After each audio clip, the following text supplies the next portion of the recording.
অসমত যদি এনেকুৱা এখন আইন হ'লহেঁতেন তেতিয়াহ'লে অসমত যিখিনি অপৰাধ হৈ আছে সেই অপৰাধখিনি হয়তো একেবাৰে নোহোৱা হ'লহেঁতেন আৰু সেই অপৰাধীসকলে তেনেকুৱাবোৰ অপৰাধ কৰিবলৈ ভয় কৰিলেহেঁতেন। হাই হেল্ল' নমস্কাৰ, মানে মোৰ অসমবাসী ৰাইজ, আপোনালোকক স্বাগতম জনাইছোঁ মোৰ অন্য এটা ভিডিঅ'লৈ। আপোনালোকে চাই আছে দুটি মন একেলগে। এনেকুৱা এটা জঘন্য কাণ্ড কৰিছিল অসমৰ পৰা গৈ কেৰেলাত এজন যুৱকে। সেই যুৱকজনৰ নাম আছিল আমিনুল ইছলাম। তেওঁক কেৰেলাৰ উচ্চতম ন্যায়ালয়ে এটা সিদ্ধান্ত দিছে। সেই সিদ্ধান্তটো কি দিছে গম পাইছেনে? তেওঁক মৃত্যুদণ্ড দিছে।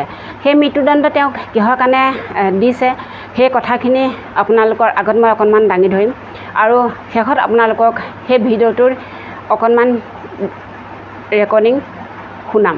কাৰণ সকলো ভিডিঅ'য়ে দেখুৱাব পৰা নাযায়। ইউটিউবৰ গাইডলাইন আছে, গতিকে ইউটিউবৰ গাইডলাইন মানি চলি আমি কিছুমান ভিডিঅ' আপোনালোকৰ আগলৈ আগবঢ়াই দিওঁ। গতিকে সেই ল'ৰাজনে এনেকুৱা এটা জঘন্য কাম কৰিছিল 2016 চনত। সেই 16 চনৰ পৰা যিটো জঘন্য কাণ্ড কৰিছিল এগৰাকী ছাত্ৰীৰ লগত, এগৰাকী যুৱতীৰ লগত, সেই যুৱতীগৰাকীয়ে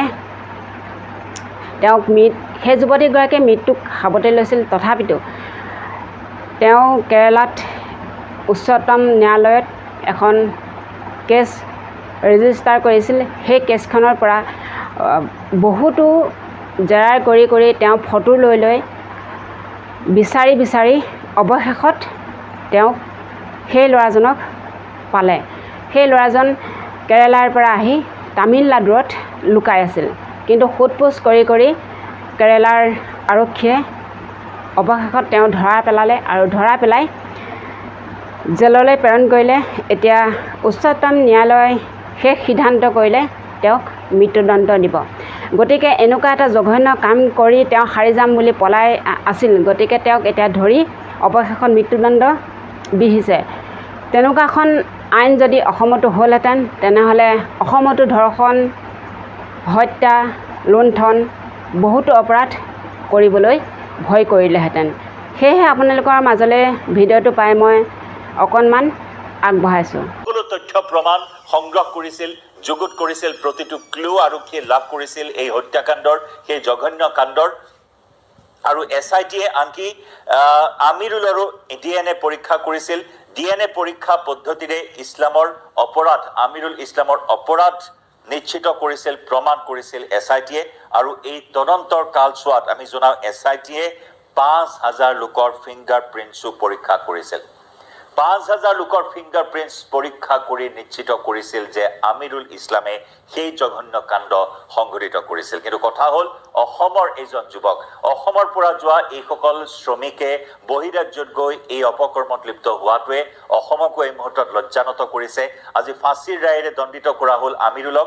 স্বাভাৱিকতে এটা আদৰণীয় পদক্ষেপ, কাৰণ অসমৰ ক্ষেত্ৰত যদি আমি চাওঁ প্ৰতিদিনেই বৰ্বৰ জঘন্য ধৰ্ষণ, বৰ্বৰ কাণ্ডৰ কথা সন্মুখলৈ আহে, অসৎ কাৰ্য চৰিতাৰ্থ কৰাৰ কথা সন্মুখলৈ আহে।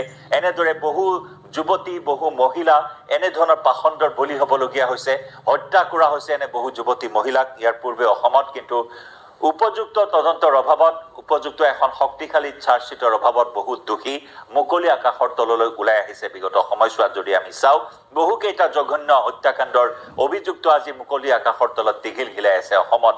বিভিন্ন সময়ত এনেধৰণৰ ঘটনা সন্মুখলৈ আহিলে ফাষ্ট ট্ৰেক আদালতৰ জৰিয়তে তদন্তৰ কথা কোৱা হয়, কিন্তু মূৰকত সকলো ফুটুকাৰ ফেনত পৰিণত হয়। কিন্তু কেৰেলাৰ ক্ষেত্ৰত এই ঘটনাই এটা বিশেষ দৃষ্টান্ত দাঙি ধৰিলে, এটা বিশেষ নজিৰ দাঙি ধৰিলে, য'ত নেকি 5,000 লোকৰ ফিংগাৰ প্ৰিণ্ট সংগ্ৰহ কৰিছিল, অভিযুক্ত কৰায়ত্ব কৰিবলৈ 1,500 লোকক সোধা পোছা কৰিছিল, প্ৰায় 20 লাখ ফোন কল পৰীক্ষা কৰিছিল। এবাৰ ভাবক, 20 লাখ ফোন কল পৰীক্ষা কৰি অপৰাধীৰ অৱস্থিতি ধৰা পেলাইছিল। আৰু তাৰ পিছতে অসমৰ এজন শ্ৰমিক, অসমৰ এই পাখণ্ড শ্ৰমিকজনক